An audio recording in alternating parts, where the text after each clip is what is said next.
Okay, here we go. Our last unit, gases. Today we're just going to be covering some basic conversions. So for gases, when I'm talking about gas, you have to think of them as individual particles. So if you look here, I have five gas particles inside of there. They can move in any direction they want. They're going to be traveling in a straight path, and they can cause what we call pressure. So imagine if I have a container right here in a sealed container. Well, that container has a certain amount of pressure because of these gas molecules. And so pressure is caused by the number of collisions and the force of the collisions on the container. So when I say what is the pressure, it's how many times it hits this wall right here, or this wall, or this wall, or this wall. And how hard does it hit it? So if a molecule hits it this hard, but this molecule is coming very fast and hits it harder, the pressure will be greater from this molecule. And so what the container does, it takes an average of all the molecules, and that's how we get this pressure number. That is the pressure of this container. Some properties about gases. They compress easily. You can think of this as, let's say I have like a balloon, right? And then you make like a dog out of it. Well, that means I can compress it. So I can like maneuver it, I can turn it around, I can seal it, I can put it in a CO2 tank. Um, it mixes completely with other gases. So the air you're breathing right now has oxygen and nitrogen and carbon dioxide, and they're all mixed in evenly. If they weren't, then when you would go outside, if there was more like CO2 and I don't know, water, you would die because there wouldn't be any oxygen around your face. So we need oxygen, so all the gases are always mixed in completely. It exerts pressure on its surroundings. So like in that container, it exhibits some type of pressure if it's in a sealed container. And last one, it takes the shape of the container. No matter which container I put it in, it's going to take that shape because it's a gas. And so since we're dealing with temperature, just like in our last unit with thermochemistry, we're going to have to convert our Celsius to Kelvin. So when using temperature in gas law equations, we want the temperature to be a positive value, so we use the temperature scale based on the lowest temperature possible, absolute zero. So this absolute zero term is at 0 Kelvin, and that's when the molecule would actually stop. So that anything above 0 Kelvin gives me a positive value. So like 3 Kelvin is a positive number. But if I was at -3 degrees, that doesn't mean that I'm, you know, gonna freeze or I'm gonna die or anything like that. It's just that's the temperature, but not according to Kelvin. That's just for degrees Celsius. So whenever you have it in degrees Celsius, I want you to change it to Kelvin. And the only way you need to do that is you just need to add 273. So if we look at practice problems, if I have negative 167 degrees Celsius and I want to change it to Kelvin, we'll just take negative 167 and add 273. And so if I do that, negative 167 plus 273, and I get 106. So there's a positive number. Same thing with this one. I have 1100 degrees Celsius. I want to change it to Kelvin, so I'm going to add 273. And so this one's going to equal 1373 Kelvin. If you're trying to go the opposite way, so here I have Kelvin and I want to change it to Celsius, then you just subtract. So 321 Kelvin minus 273, because I'm trying to get degrees Celsius this time. So 321 minus 273, and I got 48 degrees Celsius. And then here, 78 Kelvin. Again, I'm trying to change it to Celsius, so I'm going to do it the opposite way. I'm going to subtract 273. And so 78 minus 273, and I get a negative number here. I got negative 195 degrees Celsius.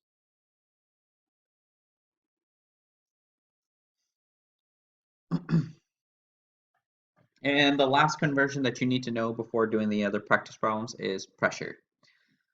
So what pressure is, it is a force applied over a given area. So inside this little vacuum tube on your left, there's little tiny gas particles in here, right here. And they're trying to push down this little piece of mercury. This is called a barometer, okay? And what it does is that it's going to measure the pressure of those little tiny gas molecules up in the vacuum. And so at a normal pressure, like in your home or at school or in the grocery store, we have a certain type of pressure and we call it standard pressure. And so on the next slide, we'll go into that. But here are the conversions that you do need to know. 1 ATM, ATM stands for atmospheres, atmosphere. At 1 atmosphere, that is the pressure of your room. That is the pressure of the school. That is the pressure of my home. So at 1 atmosphere, if I wanted to convert it to mmHg, which is millimeters of mercury, which is what a barometer is used, what instrument a barometer uses, it's 760 mmHg. Torr is another unit of pressure I can use, and that of course uses a different instrument, but it is 760 torr, so these two are basically the same. And then the last one is 101.3 kPa. So these are the 4 units of pressure. So I can give it to you in ATM, mmHg, torr, or kPa, and you have to be able to convert between all of them. So let's looking at this one, it says convert a pressure of 1.55 ATM to kPa. So here you're going to make a table, 1.55 ATM, and we're going to change it to kPa. So if we're going to convert, remember, ATM's at the top, so we put ATM at the bottom, and we convert it to kPa. Looking back at our notes, here, 1 ATM is equal to 101.3 kPa. So 1 ATM is equal to 101.3 kPa. And there we go. So 1.55 times 101.3. And that gives me 157. ATM cancels out, so kPa. And that would be the answer. Here, I'm trying to go from torr to mmHg. So I'm going to use both of these numbers, 760 and 760. So I have 1300 torr. I want to change it to mmHg, so torr goes here, mmHg goes here. They're both 760.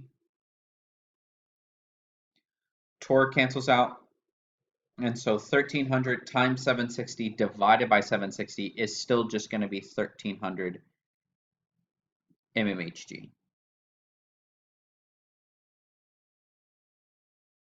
Okay. 2 more. Pause the video and try doing this one on your own. Okay, on this one you should have got 135 kPa. And we're going to convert it to kPa to mmHg. Look back at your notes. It should be 760 and 101.3. kPa will cancel out, so I'm left with mmHg, so 135 times 760 divided by 101.3, and I got, all right, in the calculator I got this 1,113, but I need 3 significant figures because that's what I started with, so I'm going to round the 1, so it should be 1,010 mmHg. And that would be the correct answer. Remember, make sure you're always looking at significant figures. Last question, which has a higher pressure, 1.45 ATM or 15 kPa? Well, you can't compare them because they're not in the same unit. So if you have something where they're in 2 different units, just convert one of them. It doesn't matter which one you convert, just convert one of them so that way they can both be in the same. So I'll circle one of them, whichever one I think would be at a higher pressure. So I'm going to convert just this first one since it's the first one, 1.45 ATM.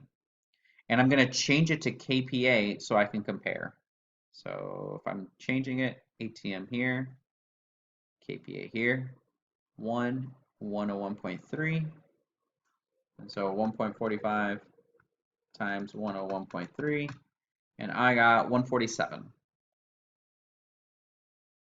kPa. Oh wait, that's not the answer. Okay, so what's bigger, 147 or 15? And so you should say 147. So which one has a higher pressure? 1.45 ATM. This has a higher pressure than the 2. And the last thing before we wrap up, if I'm saying something is at standard temperature and pressure, so that means what is the temperature of a perfect experiment that everyone should do their experiment in? And what is the pressure of your home, my home, the classroom? This is called standard temperature and pressure. Standard temperature is at 0 degrees or 273 Kelvin, because I can just add 273 to that number. Or standard pressure is at 1 atm, 760 mmHg, 760 torr, or 101.3 kPa. So if I say I'm at STP, you know how we've used that word before in our class. When I say I'm at STP, all that means is like whenever I'm doing my experiment, I'm at this temperature and one of these pressures. That's what it means.